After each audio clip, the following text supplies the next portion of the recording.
Olá, estamos de volta com mais um programa História Atual. Iniciando o mês de abril e temos muito o que conversar durante todo esse mês. Mas hoje nós iremos conversar um pouco, a pedido dos centenas de assinantes que nós temos, sobre 12 meses, já vai com 13, né, da guerra Ucrânia-Rússia, Rússia-Ucrânia. Muitas pessoas escreveram para o canal pedindo para que nós fizéssemos um balanço sobre essa guerra. E, como sempre, convidamos uma pessoa, um especialista, que tem acompanhado diariamente o conflito na Ucrânia e, gentilmente, ele concordou em voltar ao nosso canal para a gente conversar um pouco sobre a temática Ucrânia e Rússia. Não sai daí. Em instantes, um balanço sobre a guerra Ucrânia-Rússia, Rússia-Ucrânia.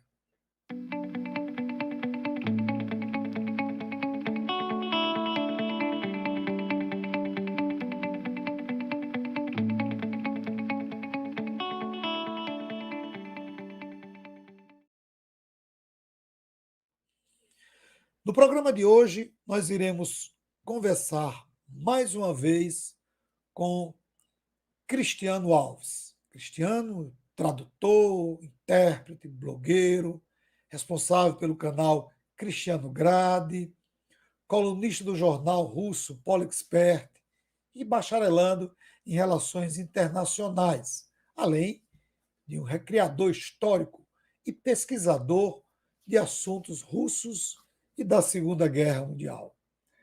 Hoje, nós iremos conversar com o Cristiano sobre 13, 14 meses já da guerra Rússia-Ucrânia.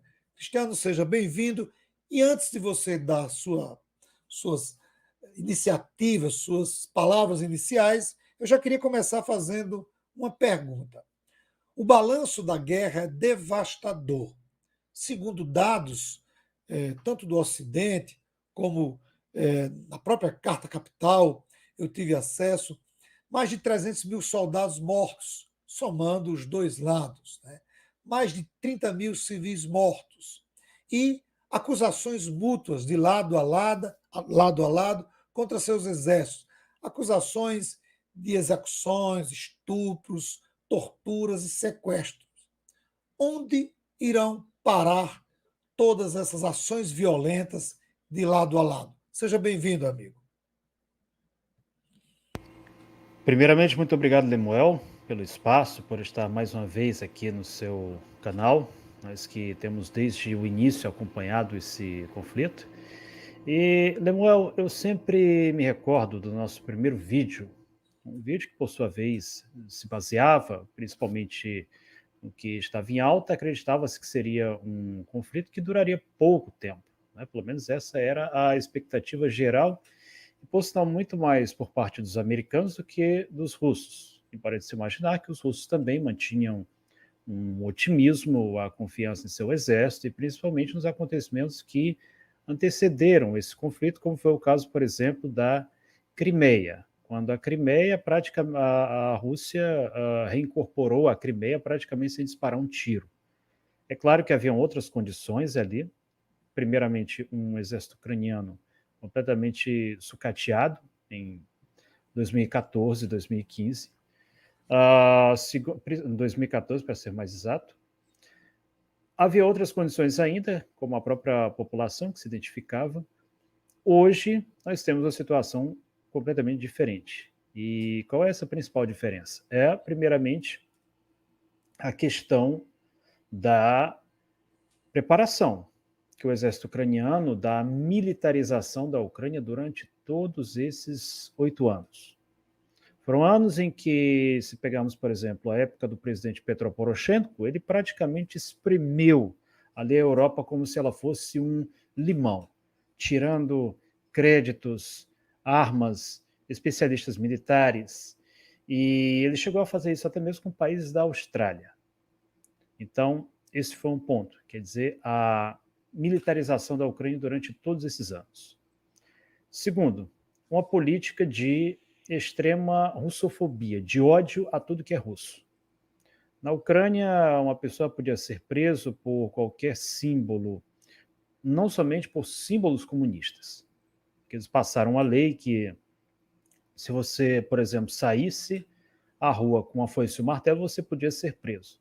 Isso é algo muito sério num país em que grande parte da população mantém uma visão positiva sobre a época da União Soviética. É uma acusação muito séria se nós considerarmos que muitas dessas pessoas que saem com símbolos são veteranos, pessoas com mais de 80 anos de idade que participaram da Segunda Guerra Mundial e que muitas vezes se reuniam com seus camaradas para lembrar o grande dia da vitória, no dia 9 de maio. Esses veteranos eram intimidados por bandos neonazistas e muitas vezes até mesmo presos. A Organização de Direitos Humanos da doutora Irina Bereshnaya, a qual eu me referi, acho que nos primeiros vídeos, ela tem um relatório que trata, por exemplo, de como pessoas em redes sociais, pessoas na Ucrânia, foram presas por curtidas referentes ao dia 9 de maio em redes sociais, na rede social Adnaklassnik e na rede social VK. O VK já foi muito usado para ucranianos. Eu, quando comecei a praticar, a aprender o russo, eu praticava muito com ucranianos, que eu via principalmente em redes sociais russas, e tudo isso foi banido na Ucrânia com o advento da Maidan.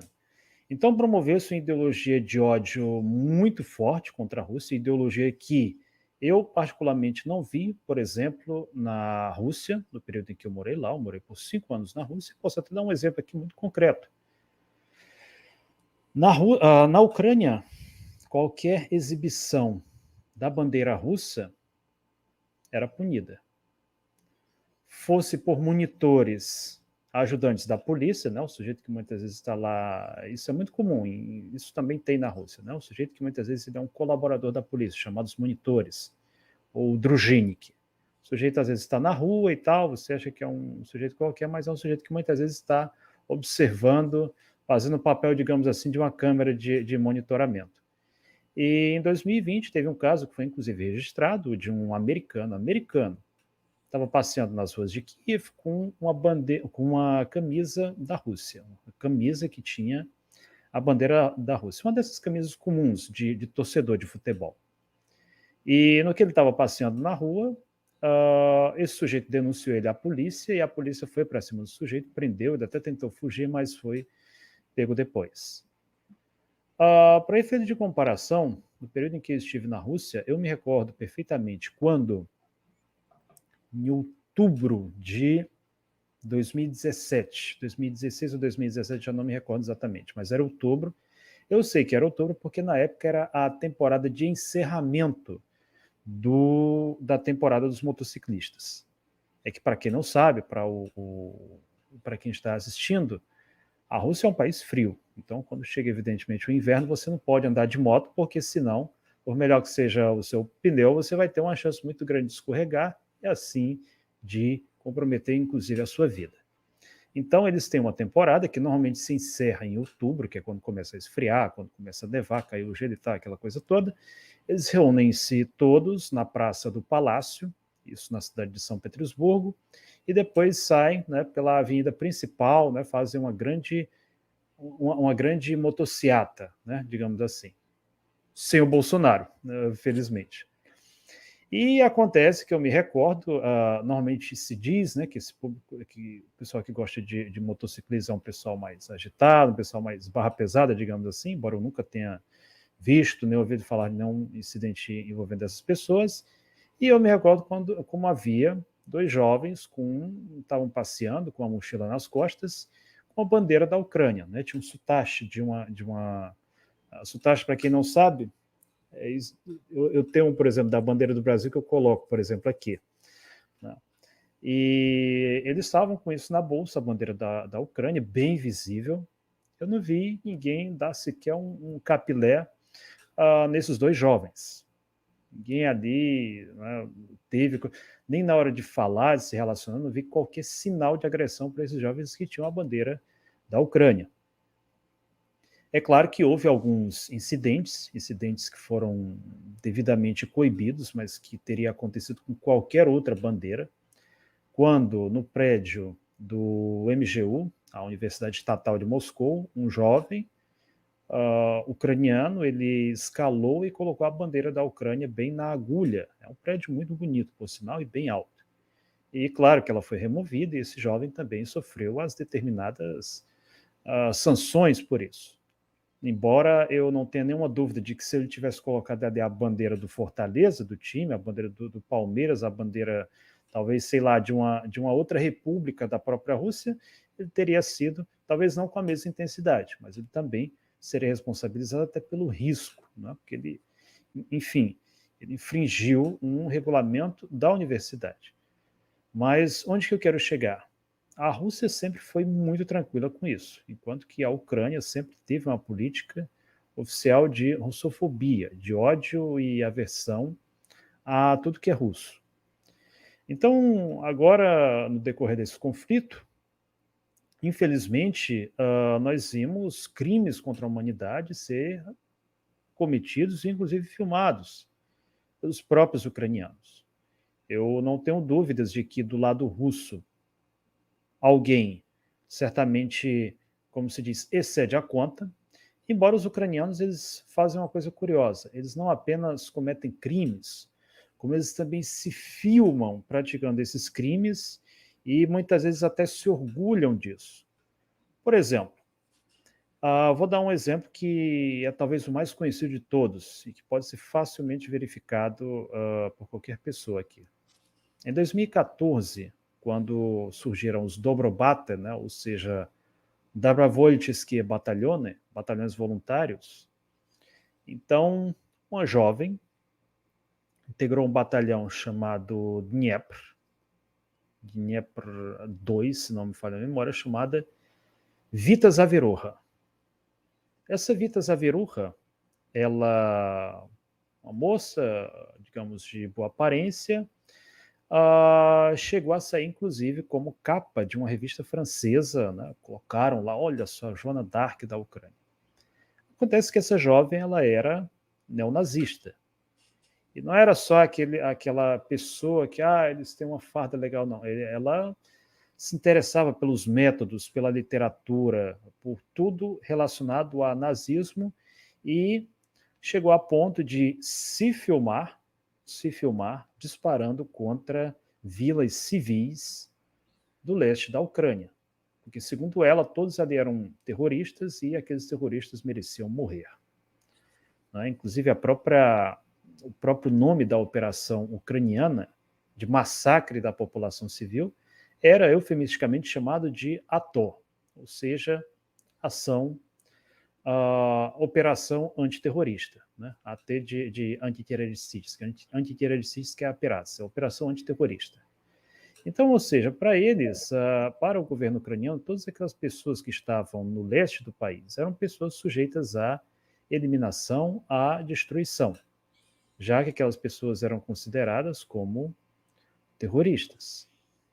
E então, o que se passou? Vimos basicamente esse terror que foi praticado contra a população civil ser transferido agora para os militares. Por exemplo, quando pilotos eram derrubados, os ucranianos capturavam esses pilotos, pegavam os dados de contato dele, ligavam muitas vezes para a esposa, fulano aqui é o seu noivo, é o seu marido, e a pessoa confirmava, pois pode arranjar outro, porque a gente vai castrá-lo aqui. Né? E eles faziam isso sorrindo, né, como se estivessem fazendo algo muito bonito, algo louvável. Fulano aqui é seu pai? Pois arranje outro, porque a gente vai matar aqui o seu pai, vai dilacerá-lo. E todos esses vídeos eles estão, inclusive, disponíveis em diversas plataformas.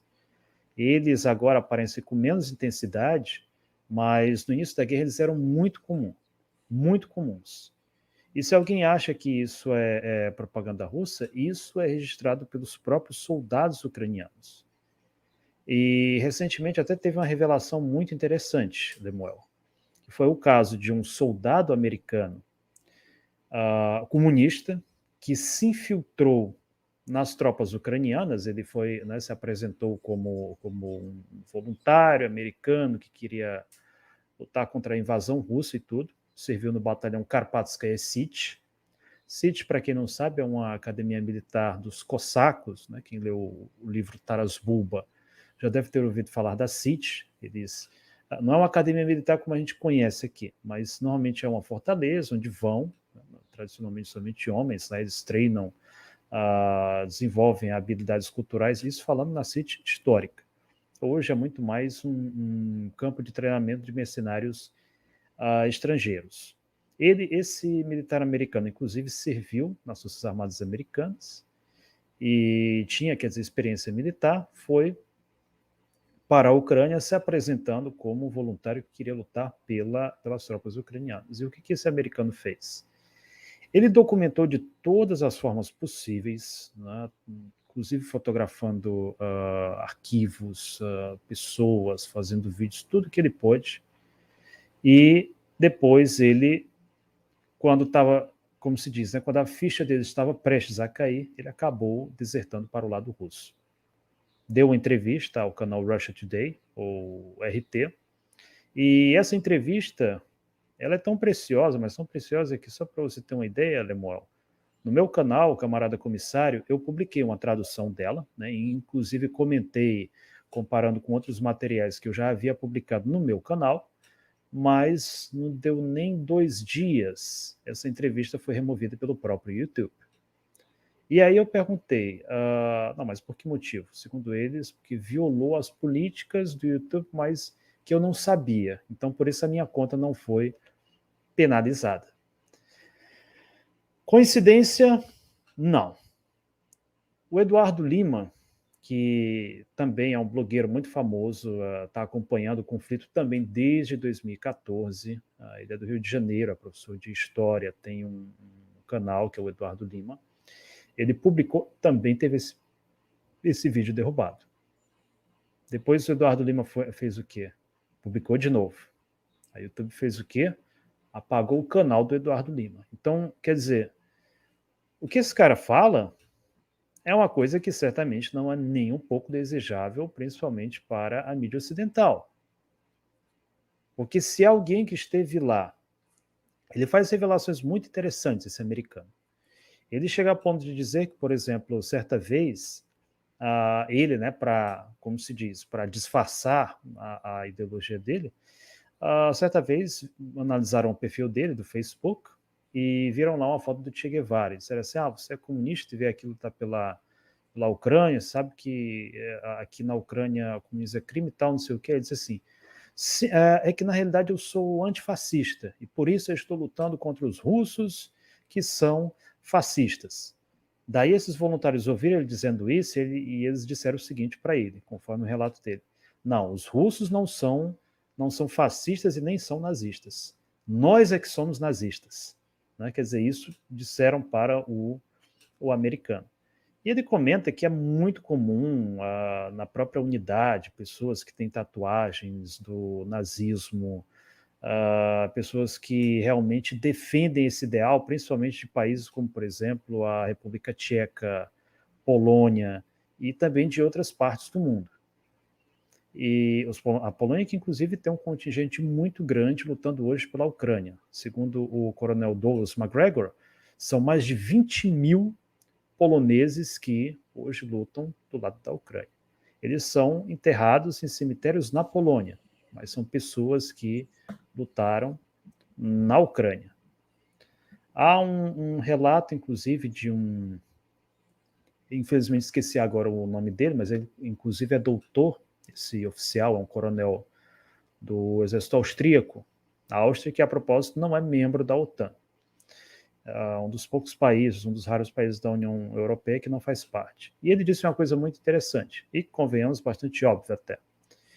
Ele disse o seguinte, como é que hoje o Ocidente, como é que hoje a OTAN pode se envolver nesse conflito militar?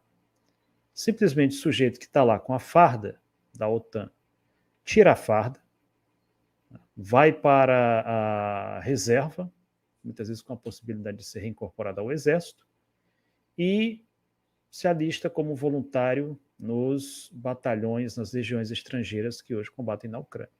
E assim você forma regimentos que reúnem 1.000, 2.000, 10.000, 20.000 pessoas, né? E você tem, quer dizer, esse envolvimento estrangeiro no conflito. Então, hoje a Ucrânia, ela conta o quê? Ela conta com grupos que foram doutrinados por anos com toda uma ideologia de ódio contra a Rússia. Nós temos mercenários estrangeiros que hoje lutam do lado ucraniano e que isso acaba prolongando a guerra. Não só prolonga a guerra, como também as próprias consequências dessa guerra sobre a população civil, sobre prisioneiros de guerra, né? Lembrando que a Ucrânia tem como o seu ideólogo um homem como Dmitry Dantov. Quem é o Dmitry Dantov? Ele é essencial para a gente entender um pouco da mentalidade tanto do governo ucraniano quanto das pessoas que hoje lutam pela Ucrânia.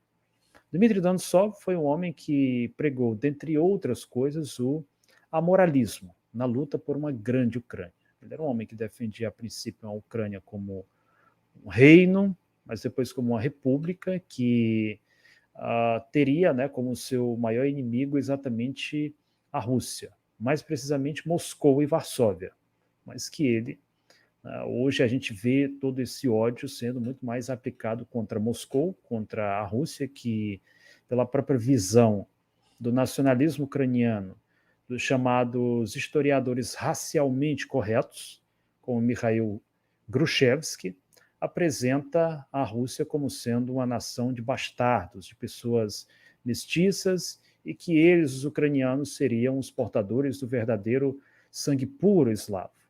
Então nós temos também um componente racista esse que é utilizado para doutrinar esses batalhões, essas unidades, e por sua vez justificar a prática de crimes que eles cometem contra prisioneiros de guerra, e também mesmo contra civis ucranianos que muitas vezes se identificam com a causa da Rússia, civis ucranianos que não se veem representados por Zelensky, por exemplo. Lembrando aqui que Zelensky teve a maior parte dos seus votos no leste da Ucrânia. E no leste da Ucrânia por quê? Porque eles esperavam que Zelensky colocaria fim ao conflito que se iniciou ainda em 2014, quando a gente está vendo exatamente o oposto disso. Então, esse componente ideológico, ele acaba influenciando nas ações que são tomadas contra prisioneiros de guerra. Hoje, a própria ONU, ela reconhece a Ucrânia como tendo praticado crimes de guerra, mas que, ironicamente, decretou a prisão de quem? Decretou a prisão do chefe de Estado da Federação Russa, do Vladimir Putin. Seria como dizer, imagine só a situação. Chega a polícia, identifica um crime, identifica que uma pessoa cometeu crimes e acaba emitindo um mandado de prisão contra o sujeito que denunciou esse crime, por exemplo. Então, é uma situação muito preocupante porque nós sabemos que, na prática, a Rússia não faz parte do Tribunal Penal Internacional. Então, é pouco provável que algum policial ocidental vá tentar efetuar um mandado de prisão contra Vladimir Putin. Mas a gente pode imaginar outra situação. A gente pode entender, deduzir, na realidade, o óbvio, que é o fato de que, com a emissão desse mandado de prisão contra o Vladimir Putin, então, isso dificulta o diálogo. E só prolonga esse conflito. Porque a própria Alemanha já se pronunciou no sentido de que, se o Putin, por exemplo, pôr os pés na Alemanha, ele será preso pela polícia alemã. Lembrando que a Alemanha é um dos países que fazem parte do Tribunal Penal Internacional. Né? É um grupo de países muito pequeno que faz parte. Os maiores países do mundo, por exemplo, a Rússia, a China, os Estados Unidos e vários países africanos, eles não integram Tribunal Penal Internacional. E quando você tem esse tipo de atitude por parte de países ocidentais, isso só dificulta o diálogo.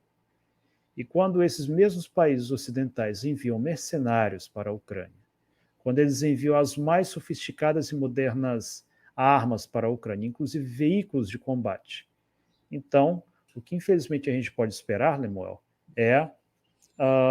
já pode até anotar aí no seu caderninho, mais um ano de conflito, mais um ano de guerra ainda pela frente. Cristiano, você terminou respondendo várias questões que eu gostaria de fazer, que foi muito bom esse resumo que você fez. Antes de irmos para a próxima pergunta, eu quero pedir a você que acompanha o nosso canal, que entrou agora, mas que ainda não é inscrito, se inscreva no canal, divulgue a nossa programação, compartilhe no seu grupo de trabalho, no grupo da escola, da universidade, no grupo da família. Isso faz com que fortaleça o nosso trabalho, fortaleça a mídia alternativa. E é importante também que você contribua dando sugestões. Essa conversa hoje com o Cristiano foi uma sugestão dada por um dos nossos internautas. E aí eu entrei em contato com o Cristiano e ele prontamente aceitou mais uma vez bater esse papo conosco. Nós temos outras entrevistas. Toda quarta-feira, 18 horas, o programa está no ar, sempre com um tema que interessa a você. Cristiano, você falou aí dessa presença ocidental, de soldados de outros países que entram como voluntários ou mercenários no exército ucraniano lutando contra a Rússia. E fez aí um prognóstico que para mim é muito ruim, né? Mas é o que está se desenhando. Na ausência do diálogo, se prorrogar essa guerra por mais tempo. Então, a China, o líder chinês esteve na Rússia alguns dias atrás, e eu pergunto qual o papel da China, o que a China poderia fazer para pôr fim a esse conflito? A China mantém oficialmente uma política de neutralidade, embora a última conversa que os chineses tiveram com os russos, mais precisamente entre o Xi Jinping e o Vladimir Putin, foi uma conversa de 5 horas. Esse tipo de conversa, claro, são discutidos temas muito importantes, temas muito relevantes, que vão desde temas relativos à economia quanto às próprias questões militares. E quando nós falamos em questões militares, nós sempre temos que falar em economia. Não sei se os ouvintes aqui já tiveram pelo menos curiosidade de ler uma obra de economia. Eu não vou me lembrar, não vou me esquecer nunca de uma coisa que me foi ensinada em uma aula de economia, que o país ele sempre deve decidir se ele vai produzir mais canhões ou se vai produzir mais manteiga. É claro que hoje os canhões não são mais como no século XIX, quando surgiu esse postulado. Hoje os canhões eles precisam de uma mira, que muitas vezes vai utilizar um minério, alguma coisa que você vai tirar do outro lado do mundo. Eles precisam de coordenadas que você obtém através de GPS, quer dizer, de tecnologia de satélites, se não de satélites, mas para você ter uma maior precisão, você vai precisar de drones, né, de objetos voadores não tripulados, uma coisa que qualquer pessoa pegou aqui um joystick, coloca um drone daqueles, ele vai dar uma coordenada correta para que a artilharia possa virar os canhões para lá. Então, hoje um canhão ele vai precisar de muita coisa, inclusive de manteiga também, né, para alimentar quem está operando esse canhão. A Rússia ela teve um revés no início da guerra, que é o fato de que a tecnologia militar russa dependia do Ocidente para algumas partes. Por exemplo, helicópteros que precisavam de partes da França, eletrônicos, componentes eletrônicos que, por sua vez, eram comprados em outros países do Ocidente que deixaram de ser fornecidos. E isso, claro, foi um revés muito grande para a própria produção militar russa, né, para os veículos mais modernos da Rússia. Então, é de se supor que essa questão ela foi discutida com os chineses. Outra questão, a própria questão econômica. A Rússia tinha como um grande cliente do seu gás a Alemanha. A Alemanha se beneficiava do gás que vinha do fluxo boreal 2, ou Nord Stream 2, ou Severny Patok 2 em russo. Tubo esse, né, duto esse que foi sabotado ano passado, segundo várias evidências, pelos Estados Unidos, e os Estados Unidos agora já já jogaram a culpa nos ucranianos, né? Disseram que não, isso aí foram os ucranianos eles que estão apoiando os ucranianos acabaram jogando a culpa para os seus aliados. E a Alemanha, um país que infelizmente não tem nenhuma soberania política, como aliás praticamente todos os países da União Europeia, são países que desde o Plano Marshall venderam a sua soberania política, também recusou-se a fazer investigações minuciosas sobre a explosão no fluxo boreal. Até hoje não se sabe ao certo. A Rússia acusa os Estados Unidos, que por sua vez acusa os ucranianos. A Alemanha, que era a principal beneficiada com esse duto, não quer saber. Então isso gera um problema muito grande. A Rússia hoje ela já desenvolveu criou uma série de dutos que levam o seu gás até a China e a outros países da Ásia. Lembrando aqui para quem está nos assistindo que o gás é extremamente importante para quem vive em país frio. Essa história que a gente tem aqui de estar comprando botijão, uma vez eu conheci uma moça da Rússia que veio para cá e não, o que são esses botijões aqui? Eu não sabia nem o que era isso. Um país como em muitos países da Europa, né, em países que fazem frio, normalmente as pessoas estão comprando agora botijões, né, porque abdicaram do gás da Rússia. Mas, normalmente, eles têm dutos que levam o gás até a sua casa e esse gás vai servir para, dentre outras coisas, para o aquecimento. Você não vai ficar em casa debaixo de menos 10, menos 15, menos 20 graus com frio. Você precisa ter aquecimento, como precisa ter aquecimento para acender o seu fogão e assim sucessivamente. Então, essa questão do gás ela é extremamente importante para países frios durante o inverno, dentre outras questões. E a recusa do Ocidente ao gás da Rússia acabou por encarecer os preços. Não é por acaso que, embora isso não seja mostrado na mídia ocidental, já tem muitos países onde nós estamos observando protestos contra o intervencionismo de países da OTAN nesse conflito. A República Tcheca teve protestos muito numerosos agora, recentemente, há uns 2 finais de semana atrás. A Alemanha está vendo esses protestos acontecerem também e outros países também. A França também tem protestos, mas por outras razões, que não necessariamente estão relacionadas com o conflito na Ucrânia. A Alemanha enfrenta hoje uma crise de desemprego. Eu recebi recentemente na minha casa uma alemã que ela tratava exatamente dessas questões, a dificuldade que hoje há na Alemanha, na própria questão do emprego, do encarecimento dos preços, desde que a Alemanha passou a apoiar a Ucrânia, também a receber refugiados da Ucrânia.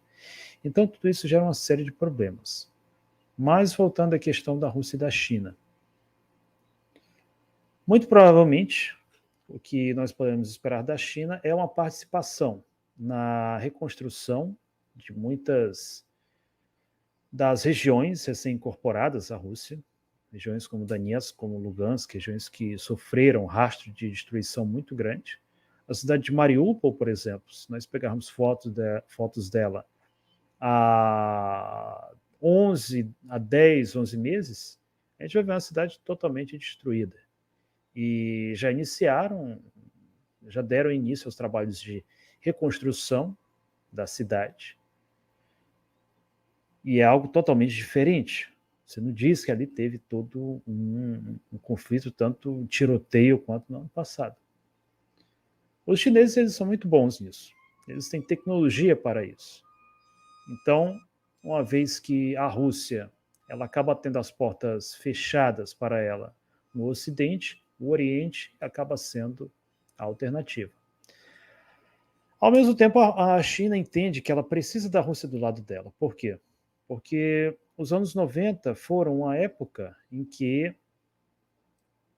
o Ocidente procurou de todas as formas utilizar a Rússia contra a China. Afinal de contas, a, a Rússia não é a União Soviética. Ela ainda é uma potência, sim. É um país que tem inclusive assento no Conselho de Segurança da ONU. Mas o objetivo final do Ocidente, principalmente dos Estados Unidos, é eliminar a concorrência. Uma lei muito comum no capitalismo. E hoje o grande concorrente dos Estados Unidos é a China. Quanto mais aliados o Ocidente tiver contra a China, melhor para o Ocidente. Se nós temos um país que é grande, que tem todo um potencial econômico, que a Rússia também é uma das 12 economias mundiais, um potencial bélico, e esse país não se coloca contra a China, isso é problemático para o Ocidente. Temos a questão também de Taiwan. O Ocidente tem feito muitos alertas com relação à questão de Taiwan, que poderá vir a ser o próximo conflito. A China tem modernizado muito as suas forças armadas e espera-se que mais cedo ou mais tarde ela venha a reivindicar a ilha de Taiwan, e isso seria uma derrota também para os Estados Unidos, que tem uma presença militar na área. Então, se os Estados Unidos hoje perderem a sua presença militar na Ucrânia e em Taiwan, isso será um revés muito grande para o país.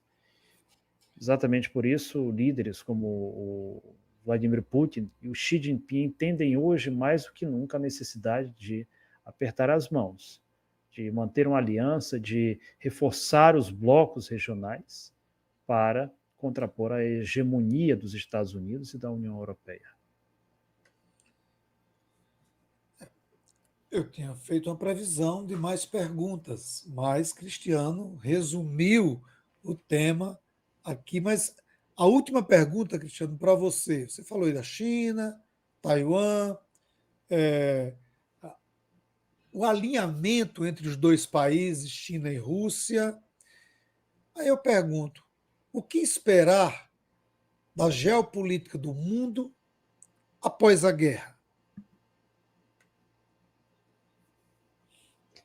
Uma coisa é certa, Lemuel, as coisas não voltarão a ser como antes. Se nós acreditar, aqui nós temos que trabalhar com duas hipóteses, em vista do que hoje se passa na Ucrânia. Vamos primeiro imaginar uma hipótese que uh, algumas pessoas não, o Ocidente aposta nisso. Uma hipótese de uma vitória ucraniana. Há pessoas, inclusive de esquerda, inclusive tanto no Ocidente quanto até mesmo na Rússia, que também esperam por isso. Porque elas acreditam que depois disso a Rússia se reformaria, teria um governo mais democrático, talvez até mesmo uma revolução comunista, mas eu vejo isso como, e tenho inclusive todos os fundamentos para dizer que isso é uma completa ilusão. Por quê? Porque em 1991 nós vimos o que foi a derrocada da União Soviética. A derrocada da União Soviética, um sistema que tinha muitos problemas, mas o que veio depois dela tinha mais problemas ainda, muito mais problemas até. Vimos a guerra civil, vimos conflitos na Chechênia, vimos conflitos interétnicos. A própria guerra da Ucrânia hoje ela é uma consequência, pode-se dizer até direta, do fim da União Soviética. É uma coisa que eu não vi nenhum jornalista da grande mídia dizer, mas que há todos os fundamentos para fundamentar essa posição. E o que é que nós vimos depois da queda da União Soviética? A formação de oligopólios, de oligarcas, mais desigualdade social, inclusive fome também. Inclusive fome. Quer dizer, ninguém saiu ganhando com isso. Ninguém ganhou com isso. Vimos até mesmo durante algum tempo na Rússia gangues, grupos neonazistas, né? Eles eram muito ativos até ali, meados de 2010, mas que aos poucos foram sendo combatidos e caindo um por um exatamente na época do Vladimir Putin. Há, inclusive, pessoas brasileiras que testemunharam isso, que foram estudar no país. Eu, há muito tempo, conheci um jovem do Rio Grande do Norte, conheci pela internet, é verdade. E ele dizia que quando chegava, por exemplo, o mês de abril, que também é um mês que tem o aniversário do Adolf Hitler, os estudantes tinham que ficar trancados para a própria segurança deles, para não apanharem nas ruas. Hoje em dia não é mais assim na Rússia. Ela deu cabo de praticamente todos os principais movimentos, todos os mais agressivos, eles simplesmente desapareceram, foram mortos, ou foram parar na prisão, ou foram trabalhar com produto dietético, na melhor das hipóteses. Mas, enfim, desapareceram. Ninguém saiu ganhando com isso. Se hoje a Rússia perde esse conflito, nós poderíamos ter uma situação ainda muito pior do que aquela dos anos 90, mesmo do início da década de 2000. Situação muito mais caótica. Nós veríamos essa questão do neonazismo ressurgir não somente na Rússia, mas em praticamente todo o mundo. E que, inclusive, com a própria vitória da Rússia, isso também pode acontecer. Por quê? Porque hoje esses grupos eles estão na Ucrânia. Nada os impede de, no futuro próximo, utilizar a sua experiência militar para criar organizações análogas aqui, para fazer as suas Maidans em países como o Brasil. Lembremos que aqui no Brasil nós temos um movimento que, inclusive, se chama Ucraniza Brasil, que tem como objetivo exatamente isso, a tomada do poder pelas armas, por um golpe de Estado, e é um movimento nitidamente pró-tortura, é um movimento reacionário, que visa exatamente a aniquilação do sistema que nós temos e, para no seu lugar, colocar um muito pior. Então, esse seria o cenário que aguardaria muitos países do Ocidente com a vitória da Ucrânia, ou seja, uma ucranização, digamos assim, do Ocidente. O fortalecimento do imperialismo naquela região e guerras civis no território da Federação Russa. O julgamento, claro, do Vladimir Putin, sua prisão e julgamento, e, enfim, isso não traria nada de bom. Basta nós lembrarmos do julgamento de um outro personagem que, inclusive, alertou para o perigo que nós vemos hoje, que foi o Slobodan Milosevic, da antiga Iugoslávia, um país que se esfacelou, um homem que ficou preso, foi inocentado, mas morreu na prisão, né? E aí vida, indenização você pode indenizar alguém, mas vida ninguém devolve. O indivíduo que no final acabou sendo inocentado pelo Tribunal Penal Internacional. Então, eu não vejo como a vitória da Ucrânia poderia trazer alguma espécie de progresso para o mundo. Pessoa que enxerga isso é alguém que tem uma miopia política muito grande. Por outro lado, nós vemos um outro cenário possível que seria, né, e que aparentemente tudo caminha nessa direção, que seria uma vitória da Rússia. Uma vitória da Rússia, uma vitória militar, uma vitória na qual a própria Ucrânia ela reconheceria os novos territórios da Rússia, coisa que ela ainda não pretende fazer. Na última tentativa de negociação, a Ucrânia só queria reconhecer a posse russa sobre a Crimeia. Lembremos, né, que recentemente nós tivemos aqui algumas declarações da diplomacia brasileira dizendo o seguinte, que a Rússia ela responsabilizava os dois lados, né, mas dizia que a Rússia deixava implícito isso na própria declaração feita pelo Itamaraty aqui no Brasil, que a Rússia deveria retirar as suas tropas dos territórios ocupados. né? Quer dizer, tirado de Donetsk, de Lugansk e da própria Crimeia. E a gente viu o que aconteceu nessas regiões onde a Rússia se retirou, como foi o caso, por exemplo, de Kherson, onde houve uma perseguição da população que recebeu a Rússia, crimes, inclusive. Quando a Rússia se retirou de Bucha, por exemplo, que a ONU investigou e que, inclusive, chegou à conclusão de que ali não foi, nem houve genocídio, muito menos por parte da Rússia, né, que, na realidade, as mortes que houveram foram frutos de um conflito militar, de ataques da artilharia ucraniana ao centro da cidade, mas a própria ONU ela não reconheceu a culpa russa sobre Bucha e outras regiões que foram acusadas de terem sido, digamos, palco de crimes de guerra da Federação Russa. Isso é uma coisa muito importante que os jornais terão pouca ênfase. Mas, enfim, uma vitória russa seria uma vitória que iria, sem dúvidas, enfraquecer esse modelo de mundo unipolar que nós temos, né, porque, enfim, seria um prejuízo muito grande para uma série de estados, mas que mesmo a vitória da Rússia talvez não seria um prejuízo tão grande assim. Por quê? Porque hoje, Lemuel, infelizmente, o grande beneficiário de todo esse conflito é a indústria armamentista.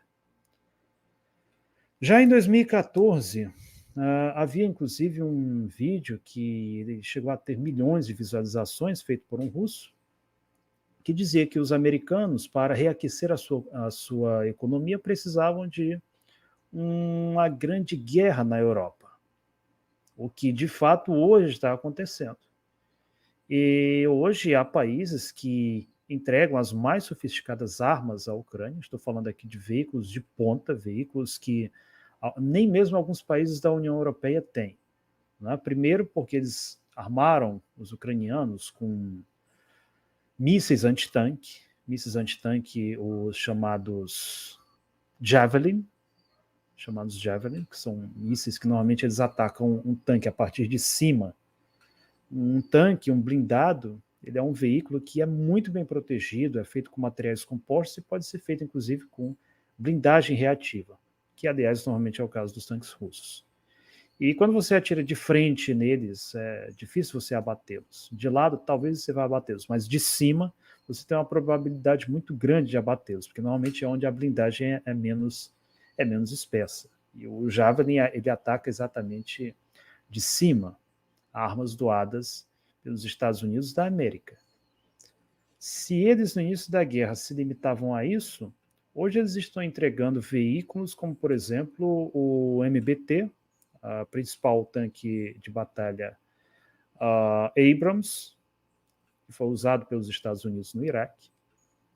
Estão entregando veículos como o Leopardo 2, que alguns consideram como sendo o melhor do mundo, um tanque alemão, que na América Latina somente o Chile possui esse tanque, e ainda é uma versão antiga dele. Entregaram veículos como, por exemplo, o Challenger, que é um tanque britânico, muito bem blindado, tem uma das melhores, se não a melhor blindagem do mundo. Apesar de que os russos chamam-no de o caixão mais blindado do mundo. E tem até uma brincadeira na Rússia que diz assim, né, os alemães agora estão entregando o Leopardo 2, já entregaram, aliás, o Leopardo 2 para os ucranianos, e a Alemanha tem uma tradição muito... Eu estou até, inclusive, com a bandeira da Alemanha aqui atrás, da Alemanha Oriental, precisamente, a Alemanha pró-soviética. E os alemães têm uma tradição militar interessante, eles sempre batizam os veículos, os carros de combate deles, com o nome de felinos. Na época da Segunda Guerra, por exemplo, os nazistas criaram o Tigre e o Pantera, que também eram excelentes carros de combate, só que muito complexos e também de produção difícil. Então eles acabaram perdendo nesse aspecto, devido à complexidade do produto. Eles hoje têm o Leopardo. Aí os russos dizem assim: os nossos avós destruíram os tigres e panteras. Hoje nós destruiremos os leopardos. Eles têm esse meme, inclusive. Então, já há, inclusive, discussões sobre a entrega de jatos ocidentais também para a Ucrânia. porque a Ucrânia ela já perdeu praticamente toda a sua frota. Ela começou, quer dizer, esse conflito utilizando veículos, jatos da época da União Soviética, ficou praticamente sem eles.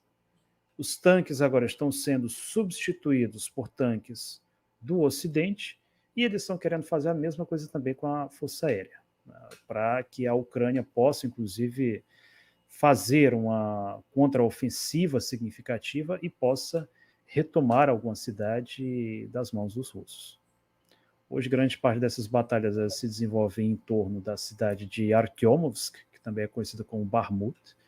De acordo com o grupo Wagner, grande parte do exército ucraniano está sendo destruído ali, mas, como eu e o Eduardo Lima costumamos dizer, hoje os russos eles não lutam mais contra os ucranianos, mas com tropas da OTAN, contra veículos da OTAN.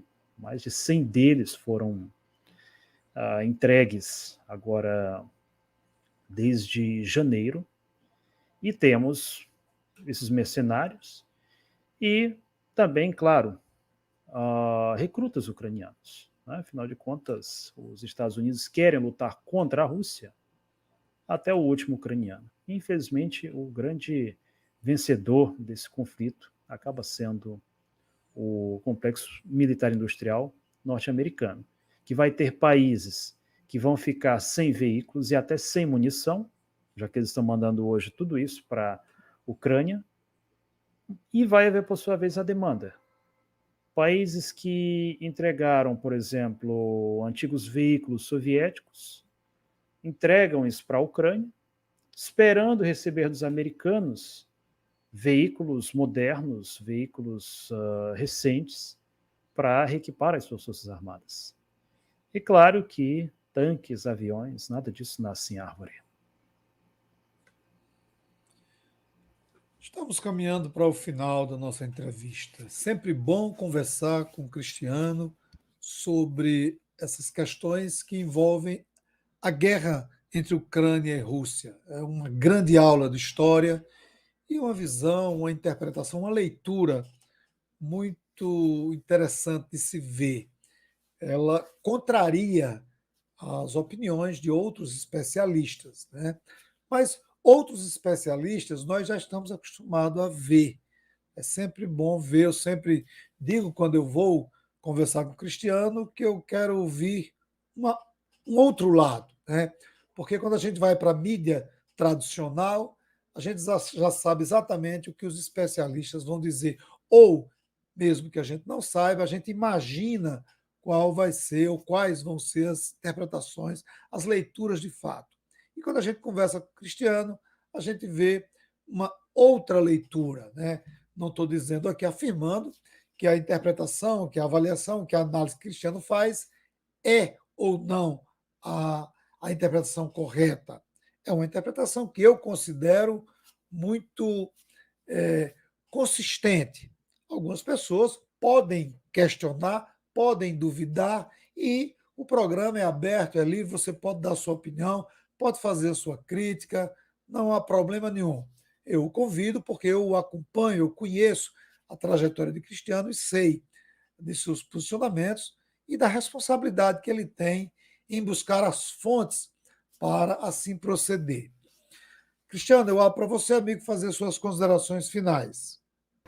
Primeiramente, eu quero agradecer pelo espaço, convidar a todos que acompanham o canal do Dr. Lemuel Rodrigues para acompanhar o seu trabalho. Eu também conheço a trajetória do professor Lemuel, um professor muito respeitado, sem dúvidas o maior historiador que hoje tem o Rio Grande do Norte.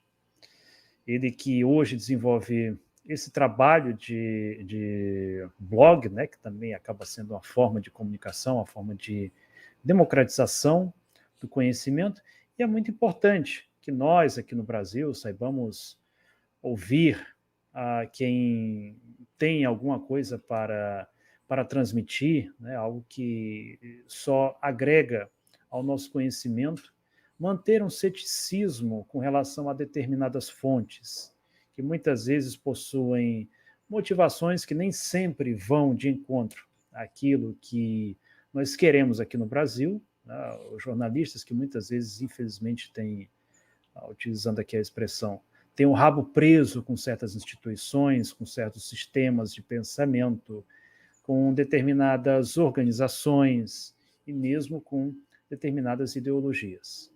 É muito importante, claro, que, independente de qual seja a linha desse ou daquele jornalista, nós possamos avaliar a consistência de um argumento, questioná-lo, né, perguntar se aquilo ali que está sendo mostrado, se é algo que realmente corresponde à realidade, se é algo que realmente a maioria, como eles dizem, está de acordo. Né? Afinal de contas, quem nunca ouviu a expressão comunidade internacional, quando muitas vezes essa comunidade internacional referida pelos jornalistas é um grupo pequeno de países alinhados ao modelo anglo-saxão. Então, é muito importante que nós saibamos sempre ter esse questionamento. Eu posso dizer que se hoje eu tenho uma postura que, como o próprio professor Lemuel colocou, é uma postura que diferente de muitos jornalistas da mídia tradicional, é exatamente por fazer esses questionamentos. Questionamentos que o próprio professor Lemuel sempre instigou a mim e aos meus colegas a fazer em sala de aula, e também outros professores. É importante questionar, é importante investigar, é importante saber também ouvir quem nós temos, entender se existe uma consistência e entender, claro, também o que nós realmente queremos. E por que eu digo isso? Hoje o conflito na Ucrânia, ele está chegando em uma página muito triste, que eu posso dizer. O Reino Unido recentemente informou sobre a decisão de repassar munições de urânio empobrecido para a Ucrânia. O urânio empobrecido é uma munição terrível, munição que já foi usada no Iraque, na Iugoslávia. Isso deixa, inclusive, sequelas genéticas. As vítimas dele, inclusive quem opera esse tipo de armamento, tem chances muito grandes de depois desenvolver doenças como câncer, desenvolver doenças genéticas que, por sua vez, são transmitidas à sua geração. Então, nós teríamos, quer dizer, uma situação ainda mais problemática, o uso de materiais radioativos nesse conflito militar. E a Rússia, claro, ela também não vai se acuar. Ela também não vai ficar sem dar uma resposta. Há algum tempo, algumas pessoas diziam que era absurdo imaginar até mesmo uma guerra nuclear. Hoje isso já não é mais tão absurdo. É claro que há pessoas, há diplomatas que fazem o seu trabalho, que mantêm um diálogo, muitas vezes até, como se diz, por baixo dos panos, mas essa intervenção cada vez maior do Ocidente, ela não pode resultar em nada de bom. Não pode resultar em nenhum tipo de diálogo, né, e nem trazer uma solução para esse conflito. É você querer apagar uma fogueira jogando querosene. E fogueira não é apagada com querosene. A todos eu agradeço pela atenção. Convido para conhecer o meu canal, o canal do Camarada Comissário, no YouTube, o canal Cristianograd, com a letra K, no Telegram, e acompanhar o nosso trabalho, acompanhar as nossas lives também, algumas inclusive com jogos, né, para não deixar também um ambiente tão pesado, e entender que no Nordeste, na nossa região, nós temos, né, pessoas bastante afiadas, pessoas craques que estão estudando essa situação, estão trazendo informação, democratizando, socializando informação para todos vocês. Obrigado, Cristiano, por mais essa participação. Obrigado a você que nos acompanha, que acompanhou hoje esse bate-papo com o Cristiano. Nós ficamos por aqui. Até a próxima quarta-feira, às 18 horas. Um forte abraço.